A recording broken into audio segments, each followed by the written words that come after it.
I was sitting with my friend Arthur Kornblum in a restaurant. It was a Hornendaler cafeteria. And this beautiful girl walked in, and I turned to Arthur, and I said, Arthur, you see that girl? I'm going to marry her. And 2 weeks later, we were married.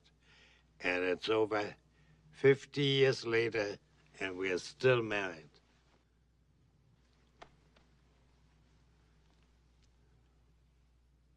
We fell in love in high school. Yeah, we were high school sweethearts. But then after our junior year, his parents moved away. But I never forgot her. You never forgot me. No, her face was burned on my brain. And it was 34 years later that I was walking down Broadway, and I saw it come out of Toffanetti's. And we both looked at each other, and it was just as though not a single day had gone by. She was just as beautiful as she was at 16. He was just the same. He looked exactly the same. We were married 40 years ago. We were married 3 years, we got a divorce. Then I married Marjorie. But first you lived with Barbara. Right, Barbara. But I didn't marry Barbara, I married Marjorie. Then you got a divorce. Right, then I married Katie. Another divorce. Then a couple of years later at Eddie Colicchio's funeral, I ran into her. I was with some girl I don't even remember. Roberta. Right, Roberta. But I couldn't take my eyes off you. I remember I snuck over to her and I said, what did I say? You said, what are you doing after? Right. So I ditched Roberta, we go for coffee. A month later, we're married. 35 years today after our first marriage.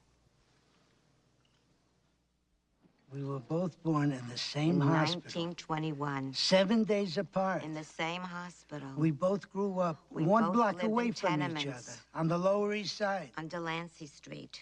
My family moved to the Bronx He when I was lived on 10. Fordham Road. Hers moved when she was I 11. lived on 183rd Street. For 6 years, she worked on the 15th I worked for floor a very prominent as a nurse, neurologist, where I had to Dr. practice Bimmelman. on the 14th floor, the very same We building. never met. Never met. Can you imagine that? You know where we met? In an elevator. I was visiting In family. the Ambassador Hotel in Chicago, He was on the Illinois. 3rd floor. I was on the 12th. I rode up 9 extra floors just to keep talking to her. 9 extra floors. Well, he was a head counselor at the boys' camp, and I was a head counselor at the girls' camp. And they had a social one night, and he walked across the room. I thought he was coming to talk to my friend Maxine, because people were always crossing rooms to talk to Maxine. But he was coming to talk to me. And he said, I'm Ben Small of the Coney Island Smalls. at that moment I knew. I knew the way you know about a good melon. A man came to me and said, I found a nice girl for you. She lives in the next village, and she is ready for marriage. We were not supposed to meet until the wedding, but I wanted to make sure. So I sneaked into her village, hid behind a tree, watch her washing the clothes. I think if I don't like the way she looks, I don't marry her. But she looked really nice to me. So I said, okay, to the man. We get married. We married for 55 years. The first time we met, we hated each other.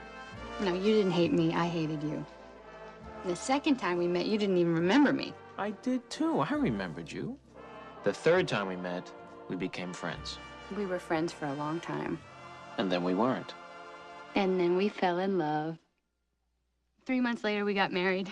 It only took 3 months. 12 years and 3 months.